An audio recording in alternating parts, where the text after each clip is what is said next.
Hey guys, welcome to another Tuesday Live podcast with Jen and Joe. Hello, hello. And today we're going to go over some really killer things that are going to get you some deals. Like these are the tips and the tricks that we're using with us on our own team on how we're landing deals. So if you want to learn the 5 key components when negotiating a deal, we're going over that today with you live. And if you're listening to the rerun of this, I've got some great stuff. You're going to want to listen to this whole thing. It's going to be awesome today. Yeah, and I got to say, don't let the word negotiate scare you off. If it's something that, like I really want to buy, invest in real estate, and I really want to learn this creative financing, but I don't know how to X, Y, or Z. Well, good news for you. You can always learn. And Joe really breaks it down because you don't have to be 100% perfect when you start. You just have to pick up the phone and just begin talking and asking questions.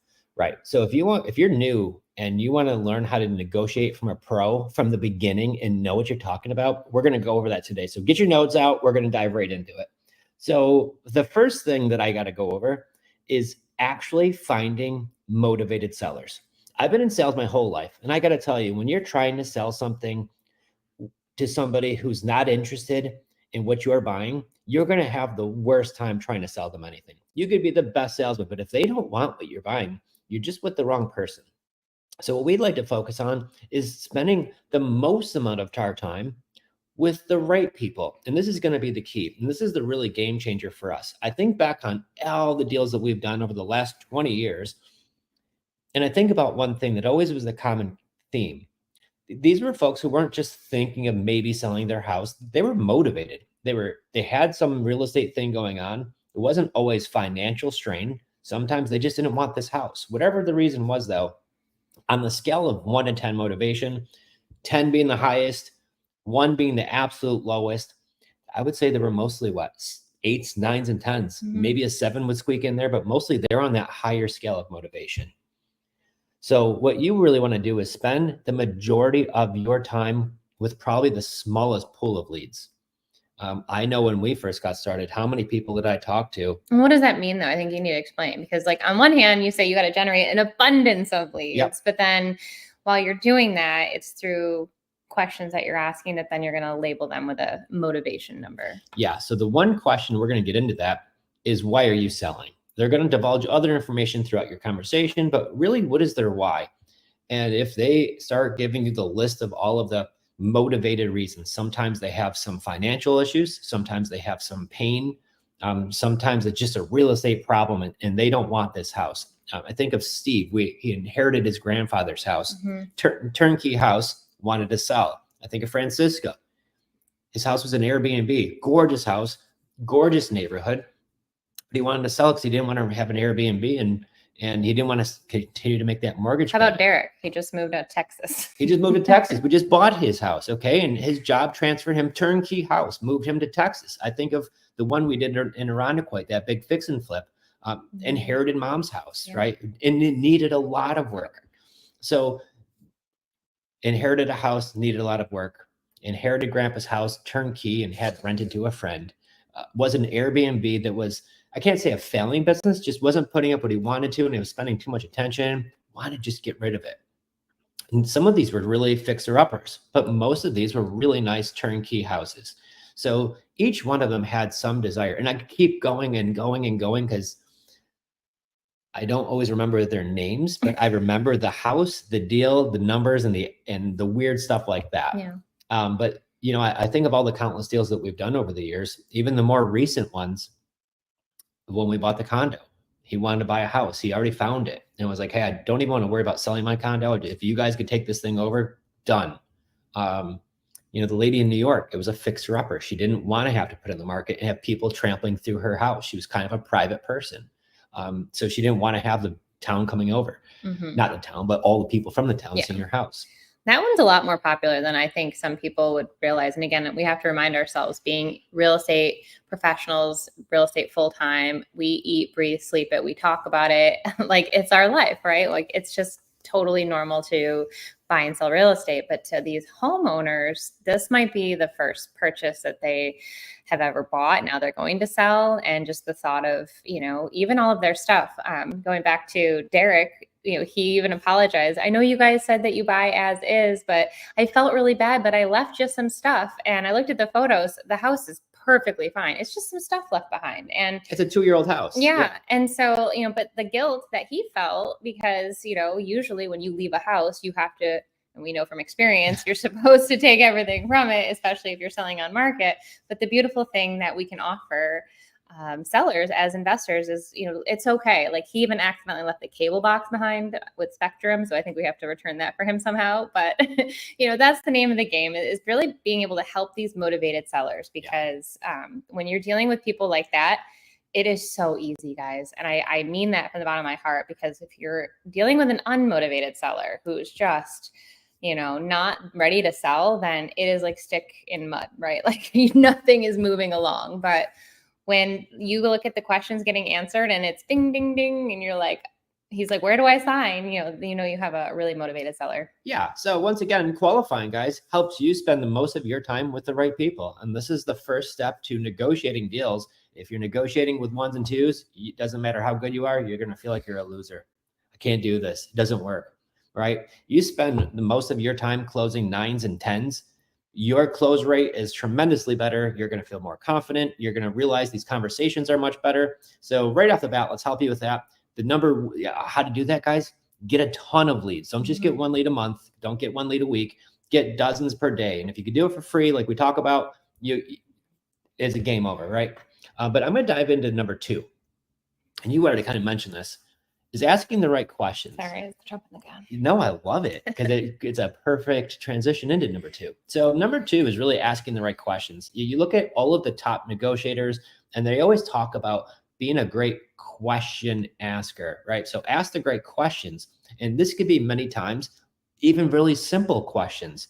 And most of my questions in our script that we use, it's, thanks for reaching out. Tell me more about your property. Why are you thinking of selling? How soon do you want to sell? But these are some of the key questions we're going to need to know answers to. What do you owe on the mortgage? What's your monthly payment? Right? Would you be open to this terms? We do it really nicely, but these are the questions we ask. And then when we ask some of our closing questions, like, I typically buy with no money down, okay? And things like this. I'm not telling them what I'm willing to do. They're telling me what they're willing to do. So get great at asking questions, guys. I've learned this because when I first started, I will tell you, I was new at negotiating.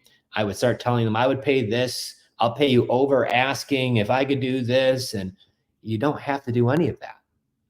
And I would say that was probably one of my biggest challenges when I was first getting started. I just felt like I had to do that all of the time. So get great at asking good questions. The other one, is that the best you can do? Right? So when they're asking what the price is for the property, this is the only thing that I really want to stick to, is just asking them questions, and keep it simple. Don't overcomplicate it. Even when it comes down to, if we were to pay all cash and close when you want, what's the least you would take for the property? Not anything of, well, what if I were to pay this, right? So gather the information. Now, when I have that information, great. That doesn't mean that's what the deal has to be. Maybe I make a counter offer, right? And I could do that, but once I get them to give me their information first. And they talk about this a lot in sales training, is you have to be able to ask the questions and make offers. And so what we work on really, really hard is to have the seller make us the offer. And then now we make counter offers. And that's one of our KPIs that we track. We want to keep a close eye. How many offers are we making per day? So in your own business, if you want to close deals, we already talked about it. Get leads, that make sure you're spending time with motivated sellers. Get great at asking them some questions. Spend your time with the most motivated people. Buy those questions. Have them make you the offer. But then here's the other thing, is make sure you make your counter offer. So this is the things you're going to want to do like ASAP if you're going to be doing deals, no matter what level of experience. This works for everybody. So if you're new and you're listening to this, you can get some action going right away. Well, I think just to kind of like end on that note, in the sense of when you're asking the questions, you do a great job of not jamming them all at once, right? Like you're not like literally trying to solve the problem on the first or even second phone call. Like you're just gathering information, you're taking notes, you're going to go back and crunch the numbers, you're going to kind of run all the, use the calculator or whatever it is to figure out, is this a great deal? But, it's step by step, and you always do a great job too of mirroring that seller. So like you can hear in their voice if they're even really busy on a phone call. We did a live last week at Skura, our meetup, and there were a few sellers who were in the middle of doing something. It was not the time to negotiate. Yep. So I think that's really important too, is reading your seller. And you're right. You have to mirror how they are. I mean, I think of some woman who just lost her husband and she's in this big house by herself and she's scared. And, how I have a conversation with her is different than the guy that we call once in a while, because we always follow up, but he lives in a 650 square foot house in the middle of Texas or Florida, I apologize. And he has like 8 of those big macaws that live with him. And every time those birds hear his phone ring, they all scream. And he sits there screaming at them at the top of his lungs. And he's got to go outside, and you got to kind of yell loud at him when we're talking, especially because the birds are so loud. So mirroring what you're working with is really, really important. And, get down to what their level is, asking them the questions where you're going to want them to kind of start opening up and explaining their situation. And I feel like it's like an onion. They've got many layers to it. So by having conversations, what we're doing, but we're having questions that are open-ended questions. I don't really want to ask yes or no. I want to have questions where I could find out more about what's going on. And we're going to transition into the third thing right now, which is emphasize about solving their problems. Okay. And that's what we're here to do. Usually these folks, almost every time, they have a real estate problem. And I know some of you giggle, and I've heard it before, like, who actually has a real estate problem?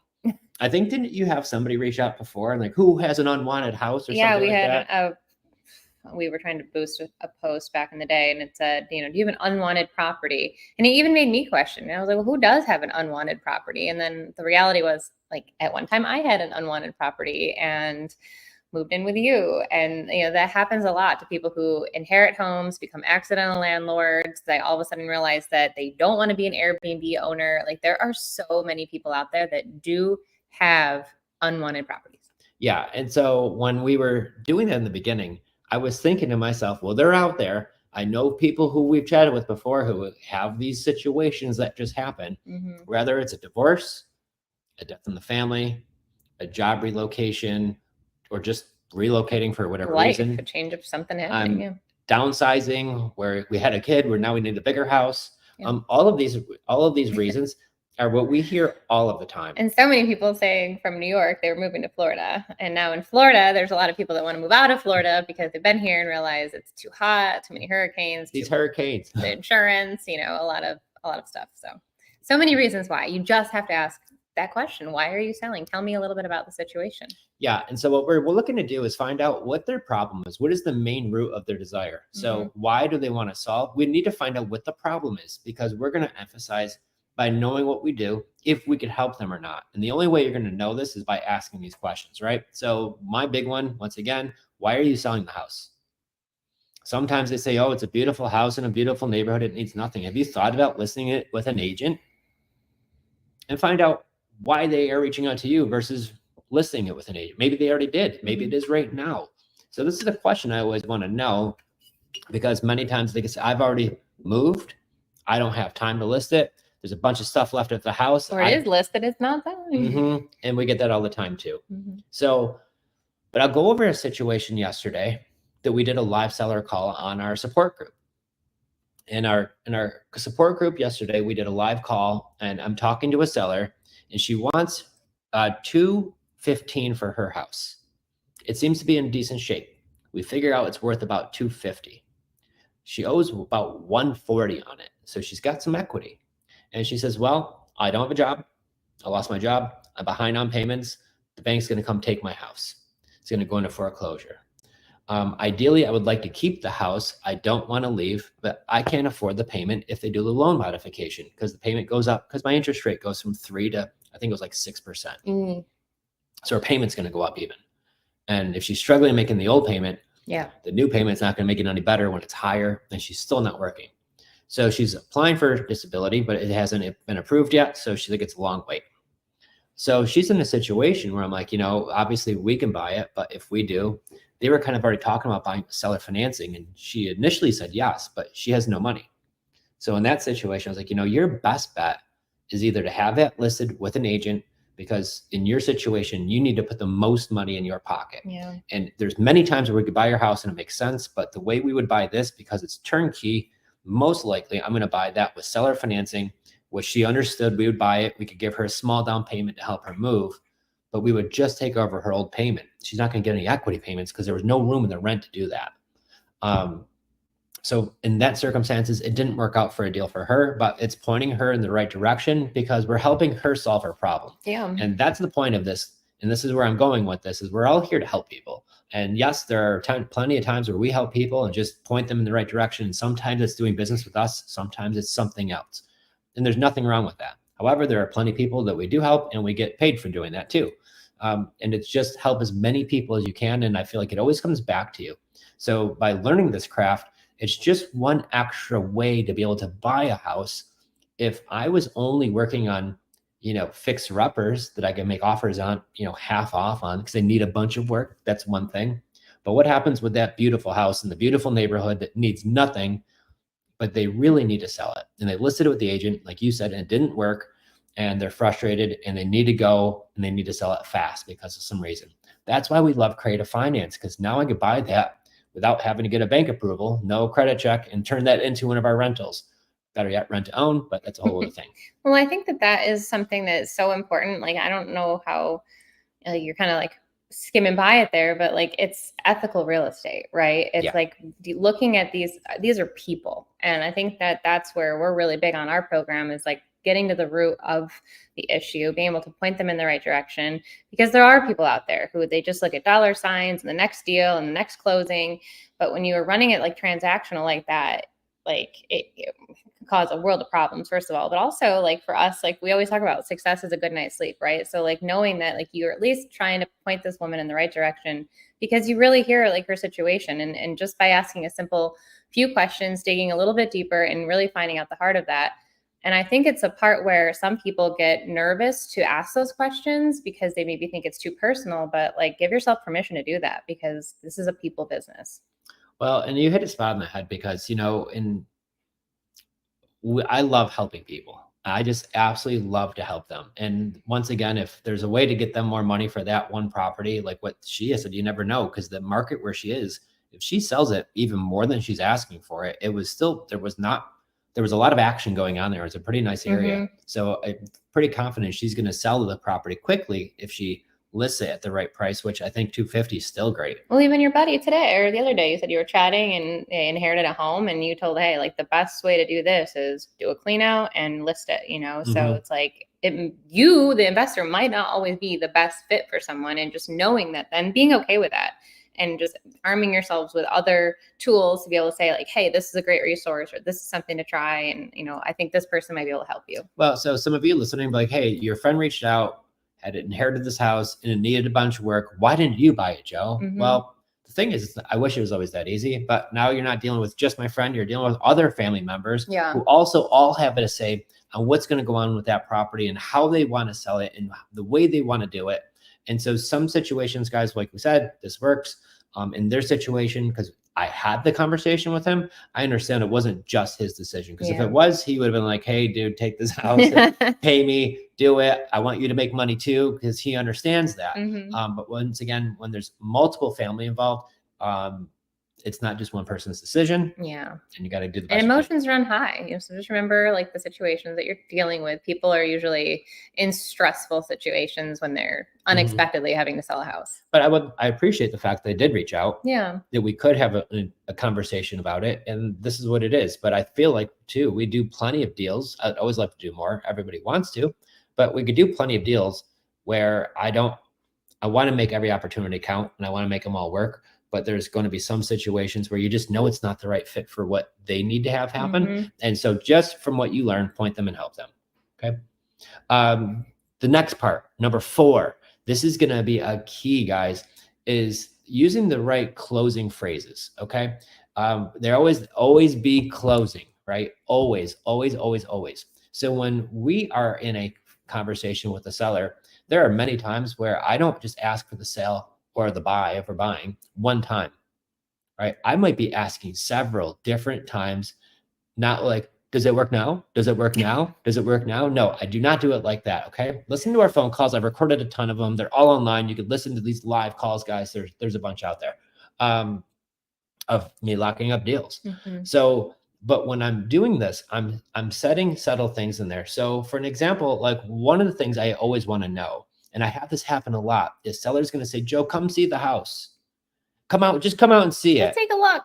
And I'll tell you, I used to, I no longer do for many reasons. One, if I come out and see the property, it better be really close to my house because I don't want to drive super far for houses when we do them all virtually anyways.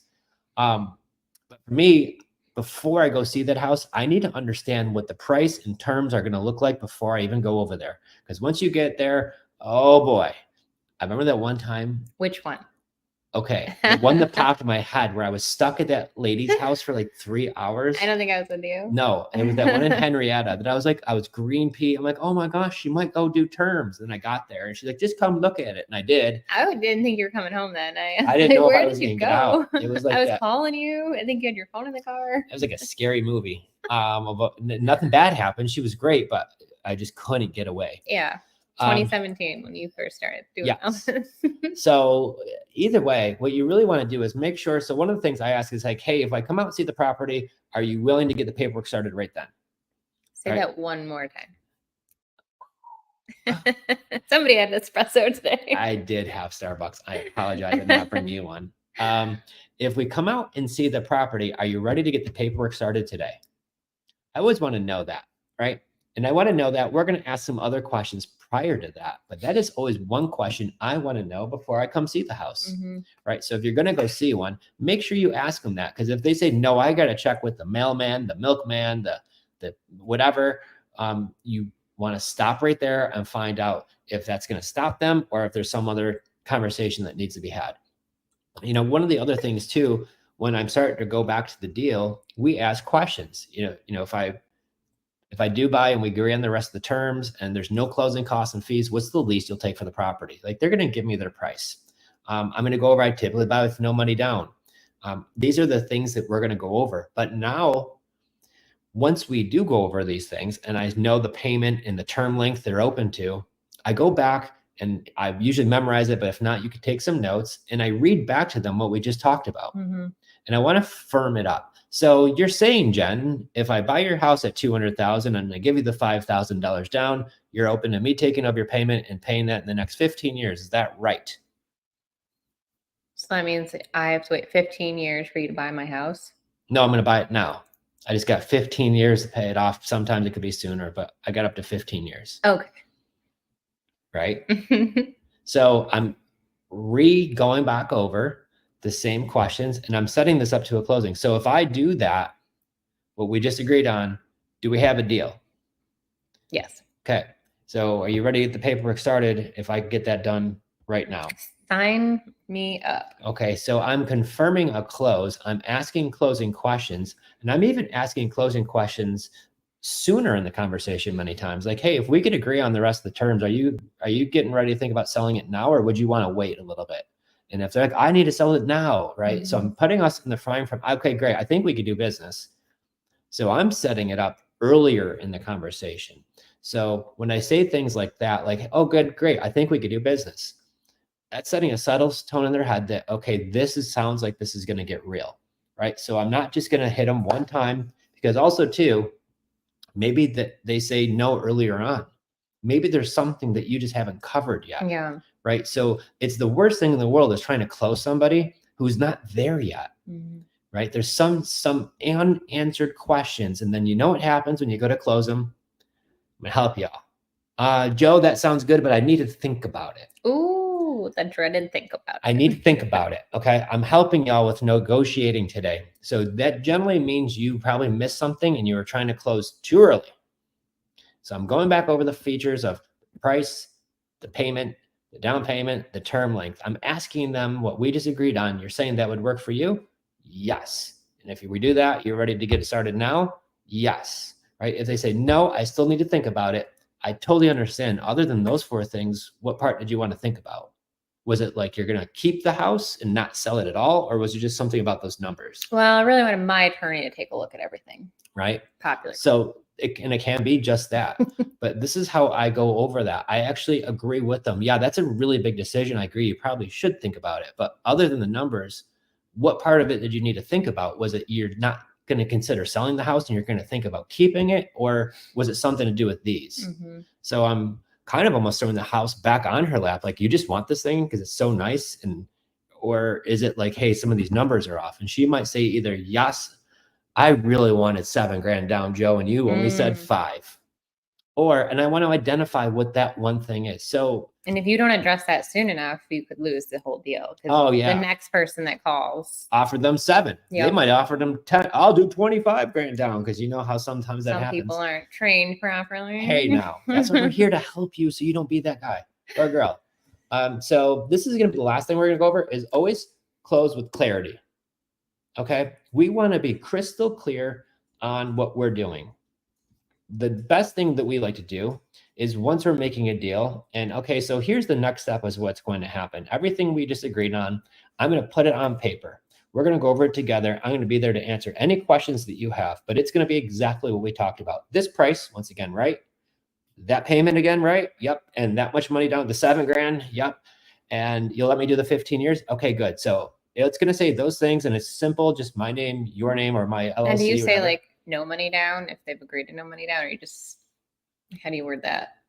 If I've said I typically buy with no money down, okay, then I'm going to just say, okay, well, so we agreed to this price. I'm going to cover all the closing costs and fees, and I'm going to do this.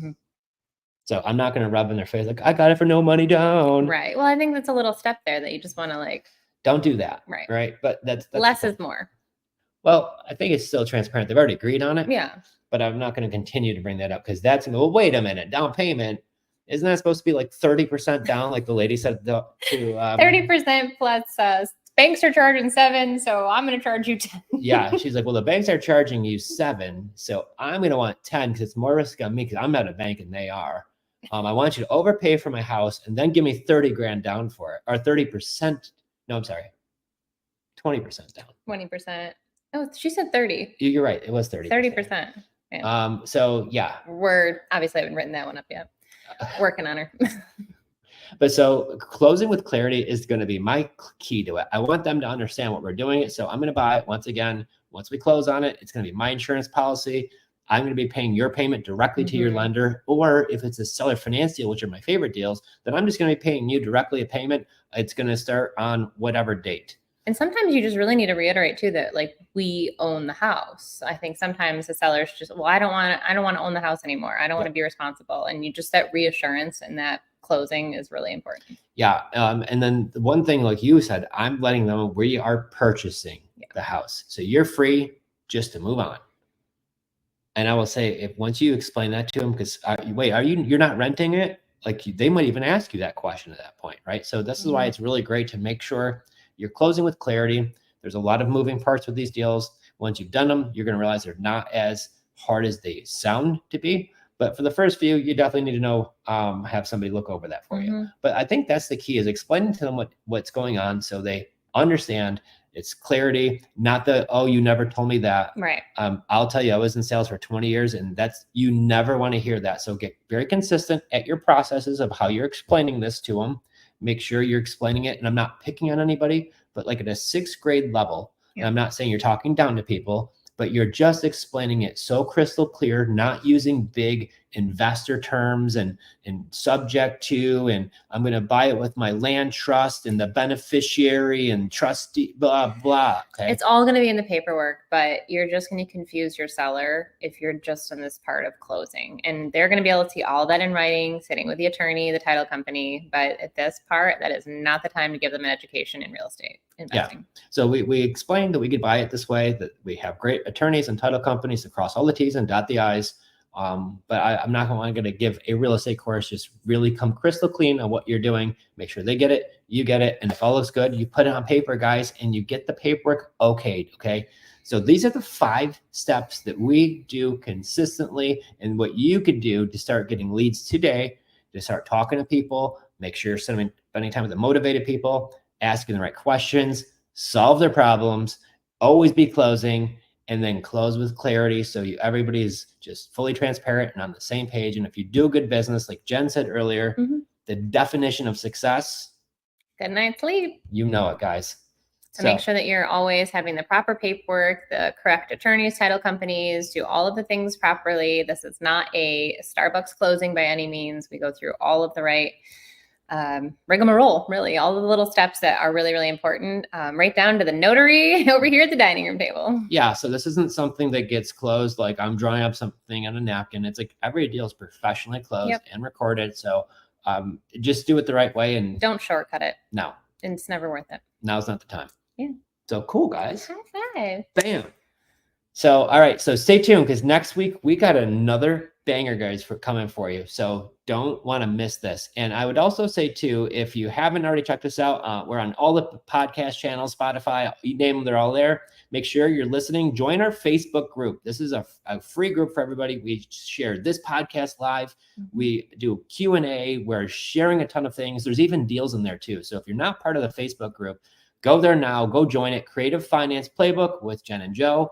And then same thing, our YouTube channel. So, and I'd also say, if you haven't gone over to our website, like we have webinars coming up where we go in depth and walk you through how to buy these properties, $100 down. So be sure to sign up for those because we send out all the goodies weekly, and we promise we don't spam. We are here for you. Yeah, but you said there's like a lot of like great stuff in these emails. we've been sharing all of the behind the scenes. I wrote you like a little love letter about you know, how I admire your work and ethic. Can you say these are not some like computer, this is Jen like writing and sharing, and we're just sharing a ton of the real. I just shared yesterday in our email that went out how buyers are liars and sellers are worse. So sometimes they like to back out on you, and you know what, that's why it's really important to have a huge flowing lead machine. So get your deals all stacked up, make sure that you are generating leads like crazy. Now is not the time to pump the brakes. So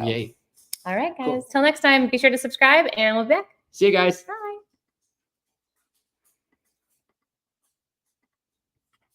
Bye.